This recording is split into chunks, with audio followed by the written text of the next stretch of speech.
Okay, let's see what we got. We got materials, Polaron damage, and Borg ships. Just gonna jump straight into it.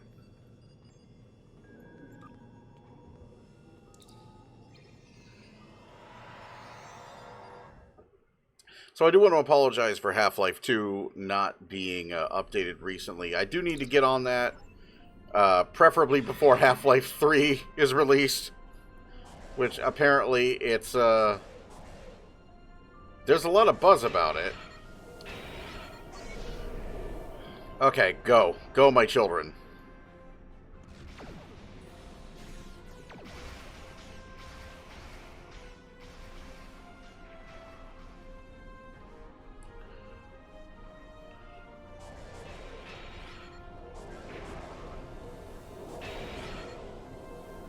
And there's a lot of buzz going on within Star Trek Online right now regarding a buyout. The company that publishes the game, Arc Games, has been bought out by itself. This was funded by a Chinese company called XD Inc., which is an investment holding company, which is fantastic. Great. That's lovely. Mainly the investment holding company part concerns me, although the connections to the CCP, every Chinese business is connected to the CCP. So that concerns me as well. Now, it's true that this was a Perfect World game. Perfect World, likewise, has connections to the CCP. We'll see. We'll see how that goes. You have entered an area control. You are now my depth. Looks like our fight got them to notice us. Let me take this off my ear because it is loud. Their boss might come out of hiding. Alright, we already did that. So now I just need to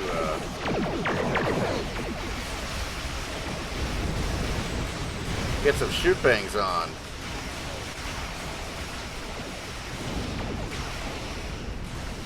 So, I don't really know where that's gonna go.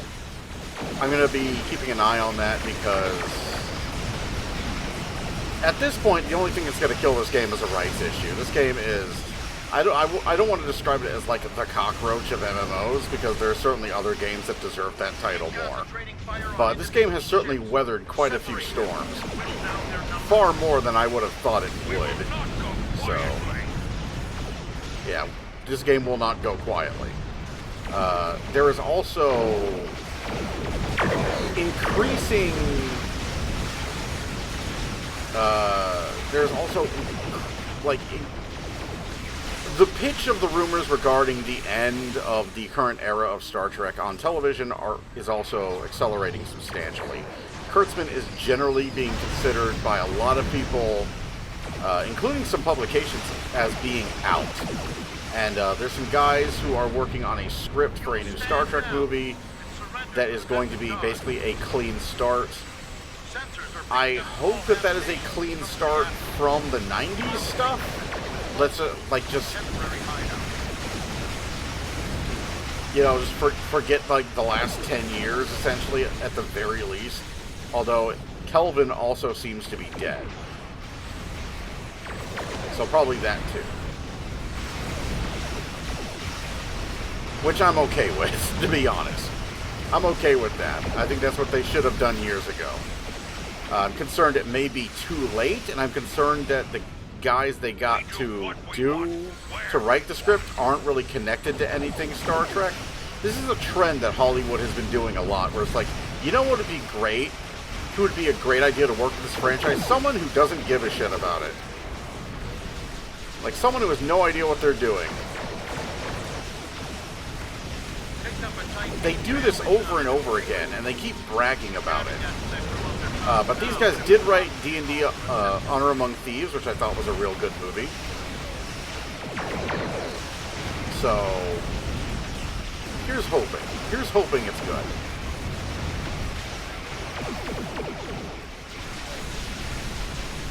It's supposed to be a jumping off point for a new show.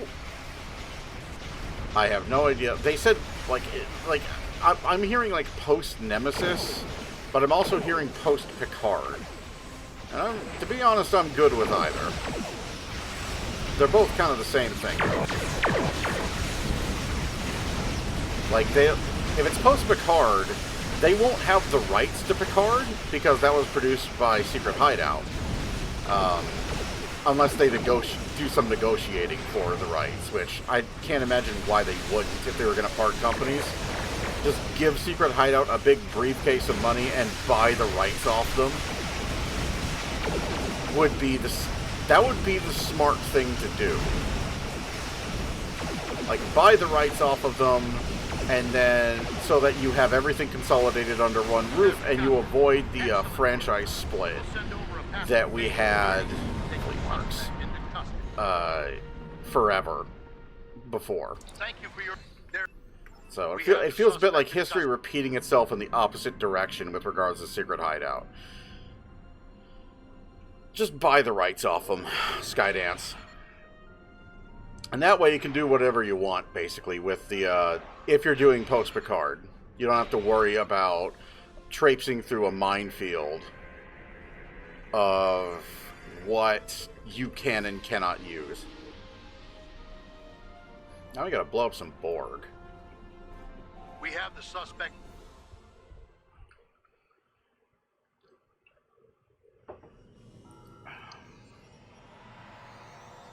So yeah, I apologize for the infrequency of updates. It is the holiday season, and that is always a slow season because there's so damn much to do. I still gotta put the tree up, man. I gotta put the tree up. I gotta clean up the house, man. I gotta do all kinds of stuff. Let's see, Infected the Conduit. We could definitely get 30 from Infected the Conduit. So let's just do Onslaught or Conduit and see. And we'll do Cure Found as well. And we'll see which one pops first. I already got 2 out of 3 done, and that ain't bad. Defeat 10 commanders or captains on the ground. We can do that with a Jupiter Station Showdown.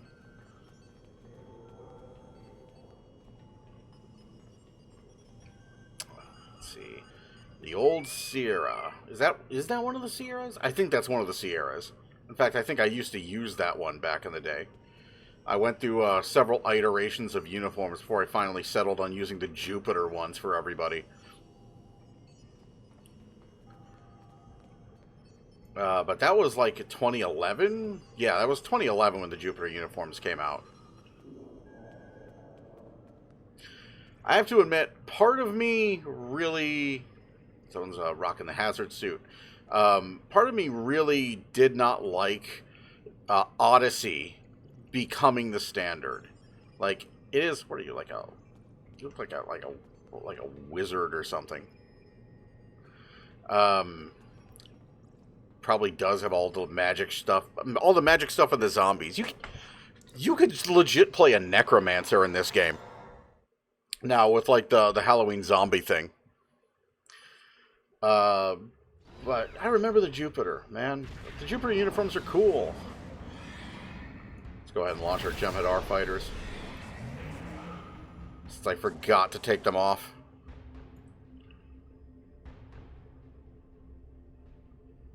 Two, one. Shut up! You are stopping me from accelerating.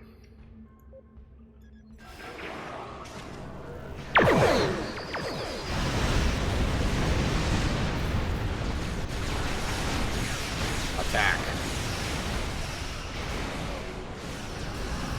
A true warrior spams beam fire at will.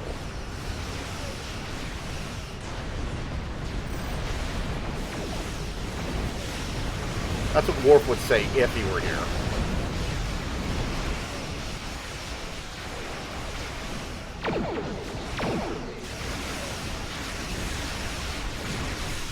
Oh, I'm already at 19.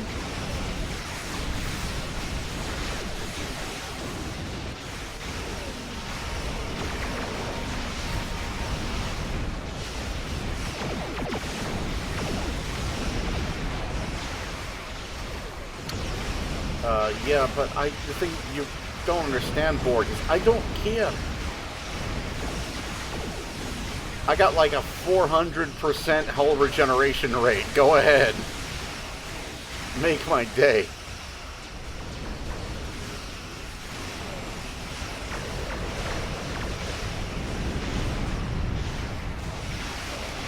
And the Steam Runner I got isn't far behind that in terms of hull regen.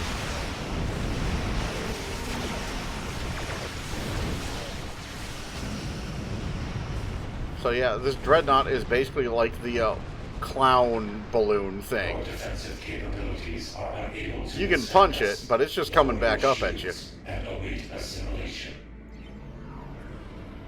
How about no? Yeah, that's... okay. I thought that was the carrier. I was like, yeah, that's not going to live very long. We got a New Orleans.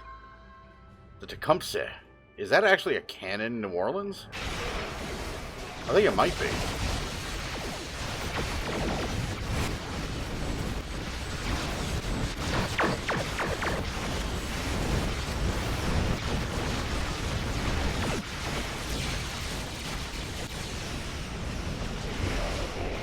Yeah, that spear's not going to survive for me to high... I was about to say high yield. But that thing's not going to survive long enough for me to fire these torpedoes. Fleet marks. Everyone back in. Back in the pool. Or it's out of the pool, rather, really. Leave map.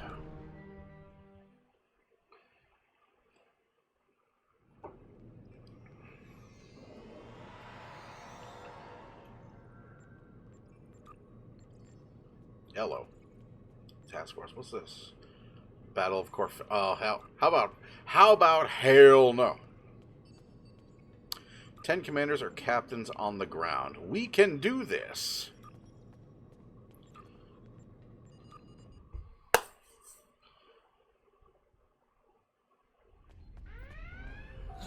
Shut up, Temuk. Nobody likes you. Nah, we're gonna start jolting people.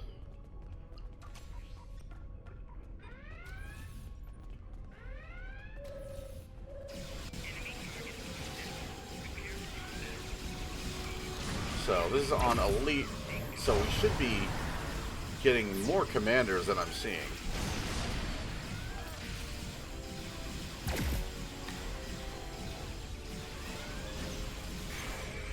Why is this? I set this to elite. We're the commanders. Have you seen a commander? Janeway's trapped in transporter room 1. Go get her. What the hell's going on? Let's see, patrols. Yeah, it's on elite. Take me to your leader.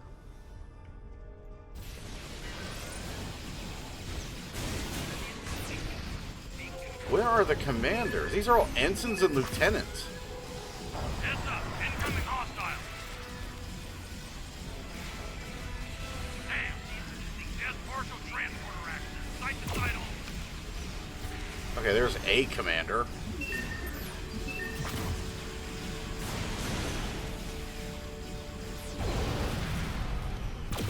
I might have to go fight the Herc for this one.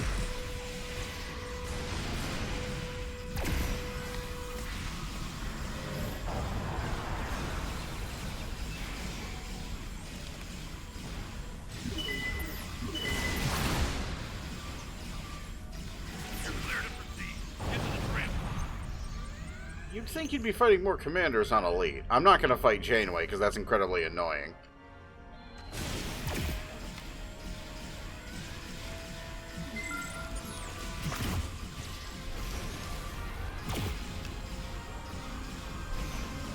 Like, I'm just here for the commanders. Or the commander, singular, that I've seen. But, doing home on advance should get me the rest. Where the hell is everybody?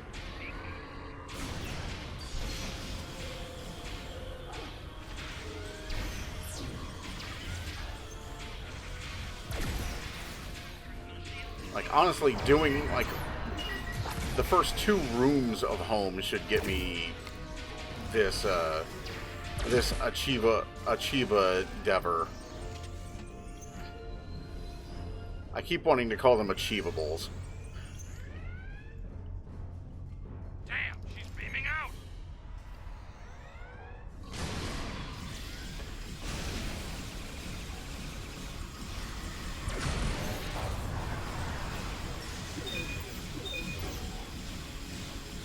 But this is only because I was old enough to have watched Red versus Blue when it was first broadcasting.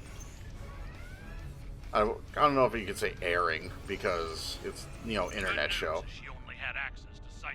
Okay, yeah. We ain't doing that, because I ain't listening to Tamuk constantly butting in to tell me to kill Borg drones. We ain't doing that shit. Let's see, in progress. Do I have, let's see, home, Frontier Medicine? Frontier Medicine. Okay, do remember to equip the Valkyries this time.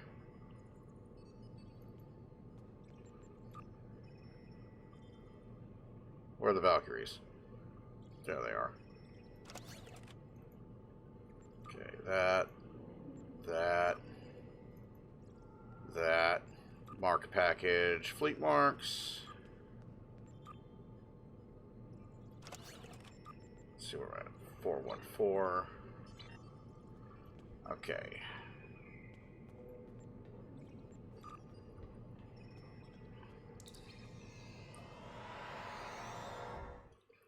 I'll set it to advanced because I don't want to fight like a million captain level Herc, because the Herc are annoying.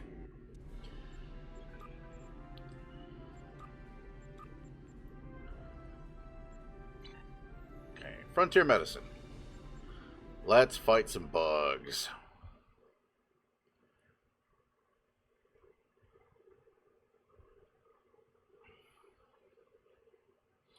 The only good bug is a dead bug, or a sufficiently intoxicated bug on Ketracel White. It turns out the bug, all they needed to do in Starship Troopers was get the bugs high. If they had gotten the bug, if they had just, like, given the bugs some ganja, they could have ended the war peaceably. Buenos Aires could have been avoided. Although I think...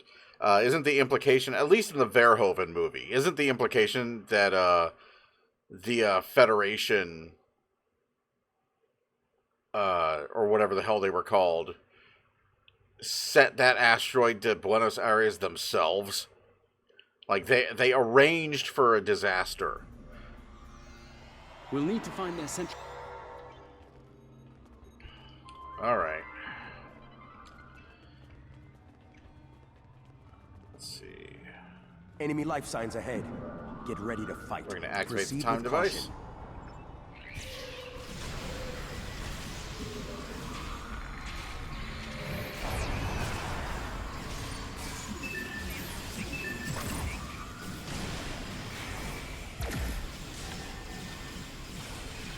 Seeing a lot of ensign level enemies.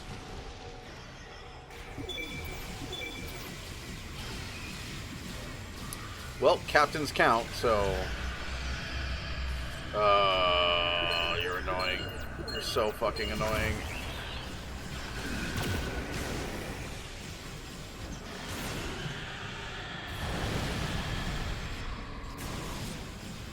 I miss the Foundry missions that were basically just, like, fight 100 enemies. Like, they did them for the accolades.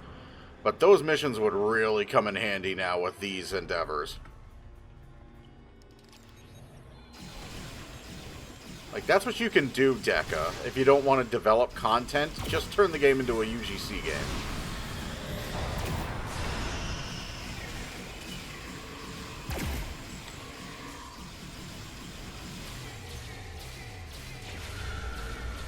God, I hate the Herc and just the sheer amount of stun that they have.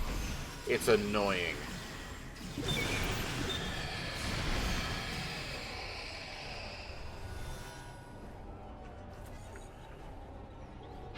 We're introducing a new enemy. The gimmick is they just never shut up. They're very loud.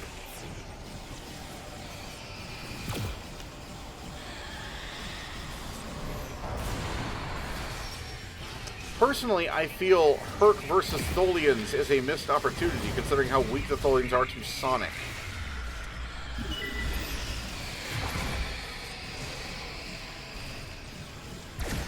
Oh my god.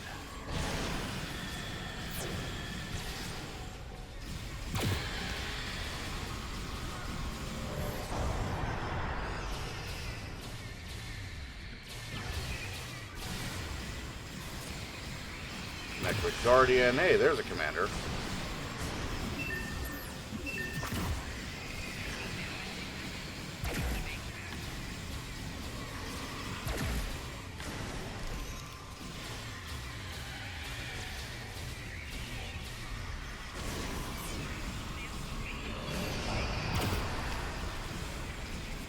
Although I do like the fact that they are non-humanoid.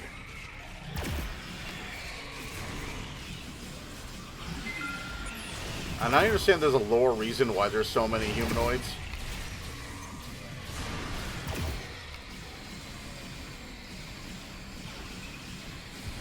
But I also feel like we are at a point where there really shouldn't be.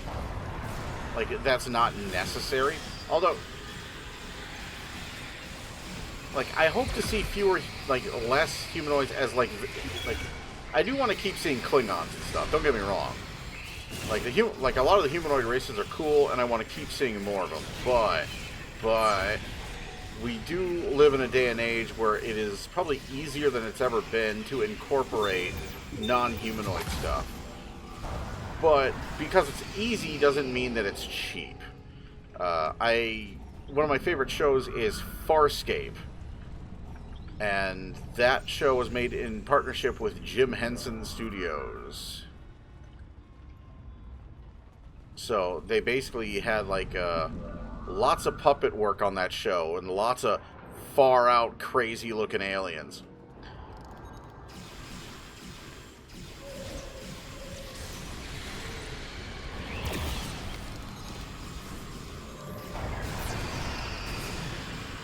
So as a result, you got like this very, very alien-looking universe in that show. Like there were a handful of most of the human-like aliens you came across were actually like just kind of offshoots of the same race, like Sebaceans. There were like a couple others that were like genuinely alien, like was it Delvians, the Nabari, the Luxans. Delvians and Nabari basically just look like hot people in makeup, from what I recall. Like, especially Gigi Edgley and Virginia Hay. Like, But, well, that's it. We are done here. Most of the aliens, quote unquote, that were on that show, that they didn't do rubber foreheads very much, if at all. If someone was in prosthesis for that show, they were in heavy prosthesis. And if they weren't in prosthesis, they were either Sebacean or a puppet. In fact, I think one of the actors, Virginia Hay, the actress who played Pa'u Zotoa Zan, had to leave the show because of the prostheses she had to wear, making her allergic. She started having a really bad allergic reactions. So, actually, no, there is one species. There's technically two species that are genetic offshoots of humans. But there's one species that is emphatically an offshoot of humans that is introduced during the series. And then there's another one that's introduced during, like, the wrap-up movie that they made after they got screwed by the Sci-Fi Channel.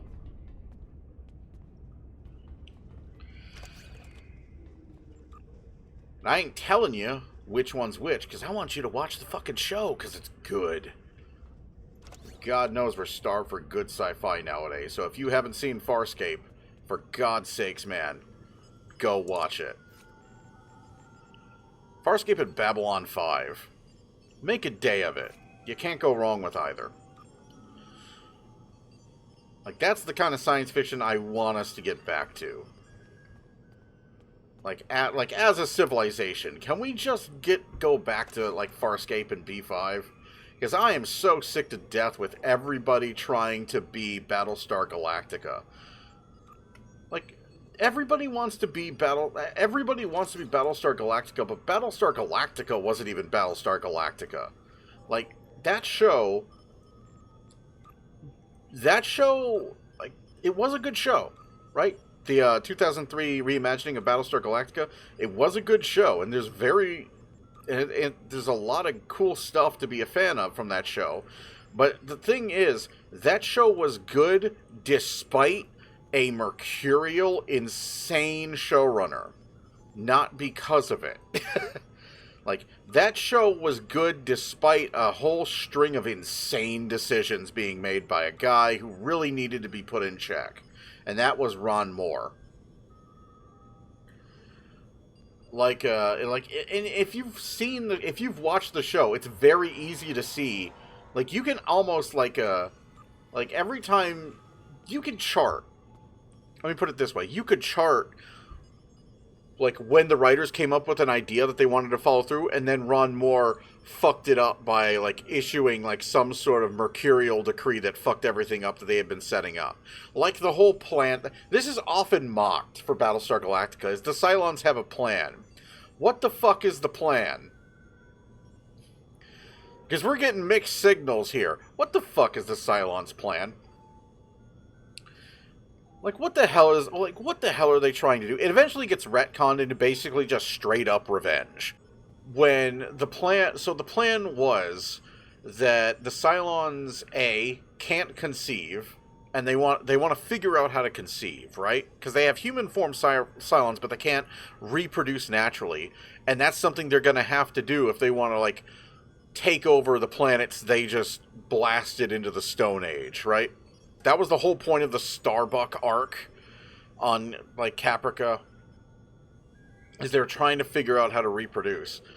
And the idea is they are, like, the reason they don't just obliterate the ragtag fleet immediately, which they absolutely can, like, it's not like they can't track them, right? They're following them the whole fucking time. The point is, they are deliberately allowing them to lead them to Earth. Like, that was the plan. Like, they are letting Galactica lead them to Earth. At least, that's the plan as I understand it. But the writers were more interested in telling a really sort of, like, grounded, hard science fiction story. Ron Moore... So while they were busy trying to do that, Ron Moore was more interested in writing fan fiction about his favorite song. And that is All Along the Watchtower by Jimi Hendrix. Or at least the Jimi Hendrix version of All Along the Watchtower, I should say. He forced them to add in references to this song everywhere, all the way back into the miniseries. Baltar, like, shouting at Six while the bombs are dropping, like, there's got to be some way out of here, you know. Said the con man to the spy. Said the Joker to the thief. You know? So, all the way back to the miniseries. And he kept wanting them to shove this, shove this song into fucking everything. And eventually he got his way during the writer's strike. There was a big writer's strike that really affected the production of Season 4. Like, throughout Season 3, the writers were so fed up with the mercurial bullshit that they basically just stopped planning ahead because they knew that Ron Moore was going to fuck them over. And then there was a big writer's strike during the production of Season 4, in which Ron Moore basically just had full creative control of the arc of the story at that point. And it literally becomes, All Along the Watchtower is like the prophecy. You know, it's oh my god. Just watch the first two, watch the first two seasons of Galactica and, like, the beginning of Season 3. Just do that, okay? Just watch the miniseries and the first two seasons and, like, the beginning arc of Season 3, and then you're good. Then you just pretend it ends after that, because it gets very dumb. That's going to be a bit of a hot take, because I know a lot of people that like Season 3 and 4 of Galactica, I fucking don't. I think the show gets so stupid at that point. It became, for me at least, it got really hard to watch. Because it was just sort of like, you can tell when they stopped planning. Like, you can tell when the writers stopped trying and just sort of like, started going, okay, Ron. You can tell when that moment happens. And that moment happens in season 3.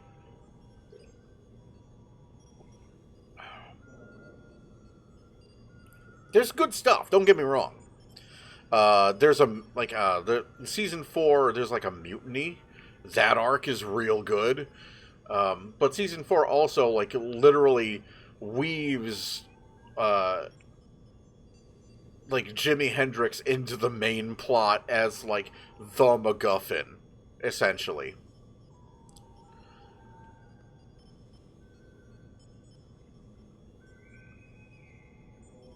I hate it. I hate it.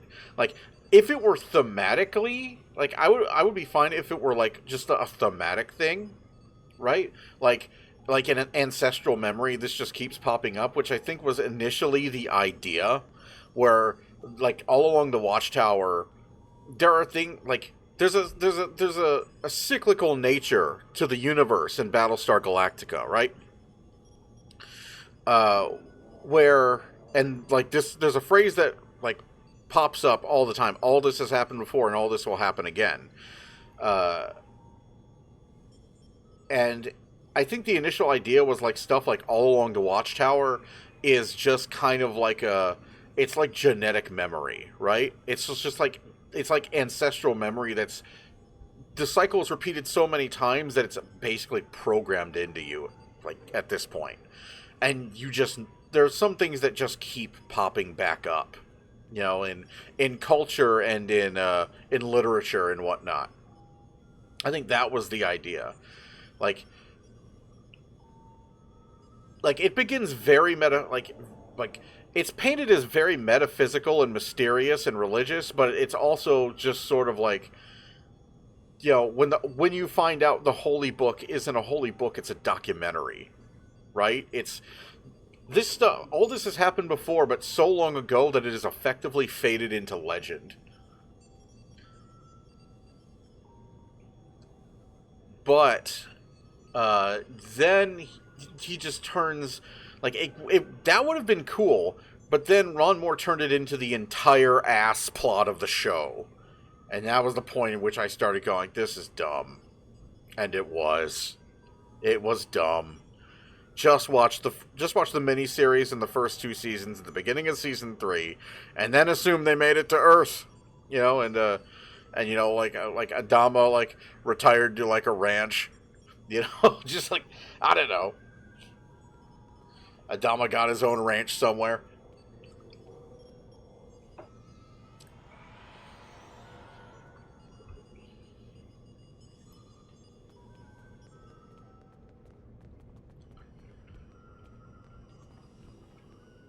See, you're wearing the all good things, right?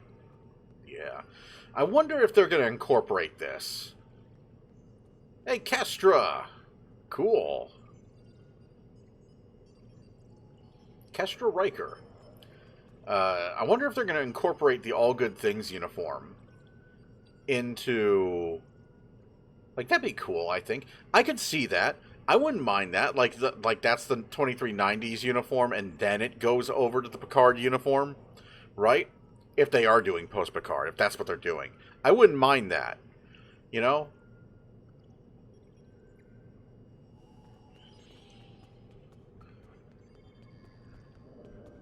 You're a little stuff. Yep. How to spot a PvPer. The guy who's made his character model as small as possible to shrink his hitbox so nobody can click on him.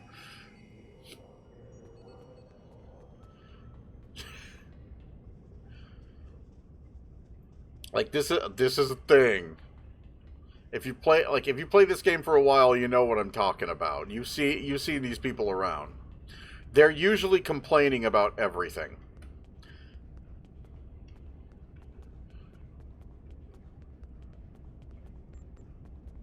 Let's see. Let's do a random. Let's see if I can get a random.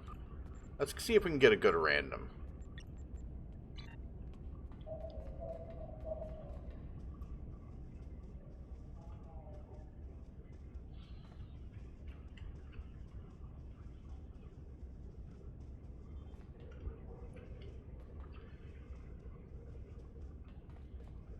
Eventually.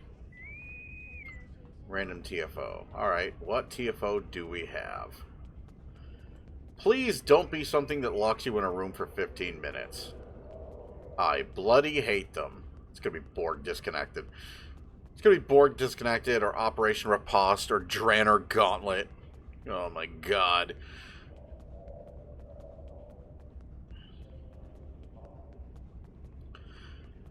You know what I wouldn't mind is if they added a feature that's like, here's 5, right? Here's 5, like you can select 5 queues that the game will not. Oh, it's infected. Of course it is. You can select 5 queues that the game will not queue you for, and only 5, right? Any 5 you want, but only 5. He exploded.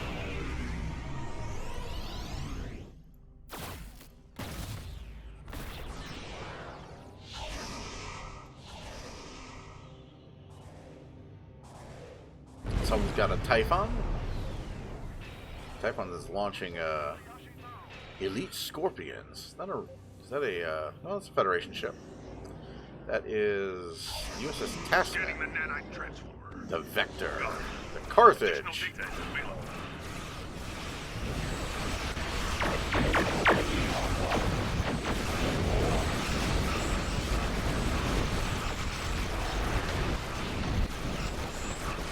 So if they're doing post-Picard, I wonder about the ships. Like, are we still going to see the, I so badly want to call it the Neocon. I so badly want to call it Constitution 3 the Neocon.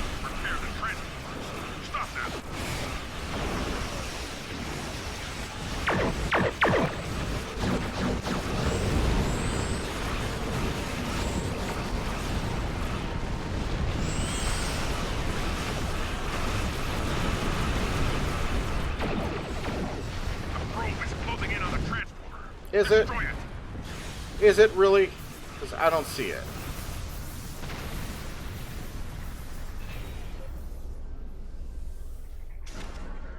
You didn't do anything about this?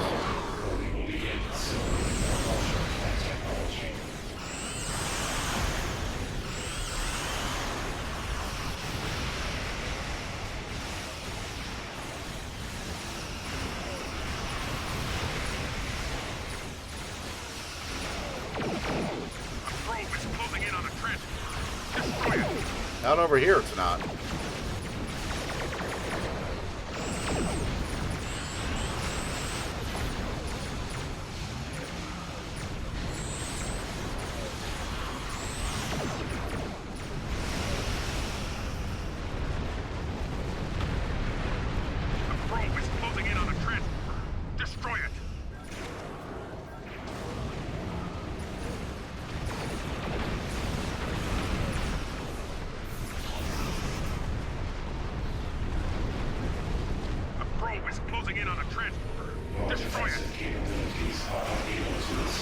Gagarin, are you feeling okay?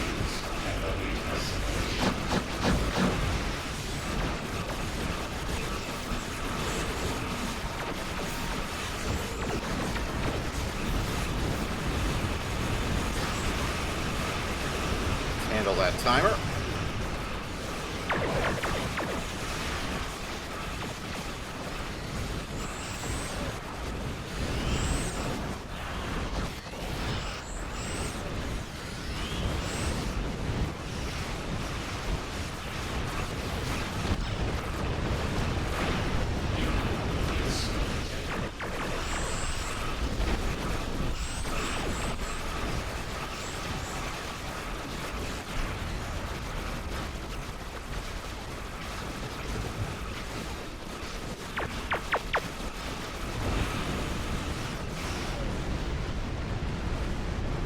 Blade marks. So, about a month ago at this point, I did basically a colossal run of the game for like 40k fleet marks for the fleet starbase, and I might do that again.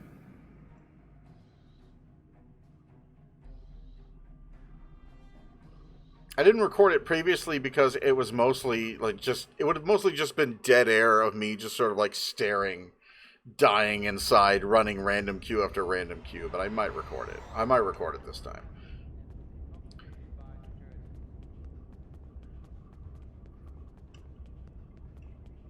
I might do it on a different character, you know, so I'm flying a different ship, and because doing that helped me build a steam runner that kicks a lot of ass.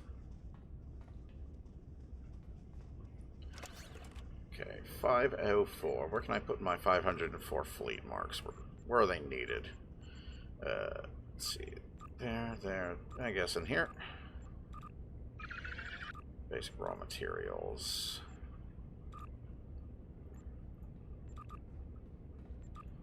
Okay, put you in there. Yeah.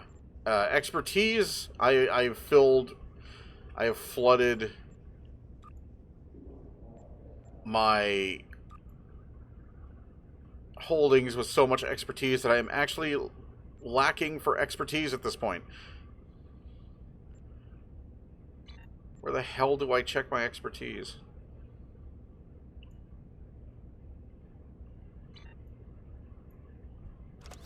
Let's see, expertise. Yeah, 40,000. At this point, I can't even train a boff. So yeah, I'm definitely gonna have to put my nose to the grindstone with regards to that. Fortunately, I have built the ship to do that with, because this thing is awesome. I've had a lot of fun with this.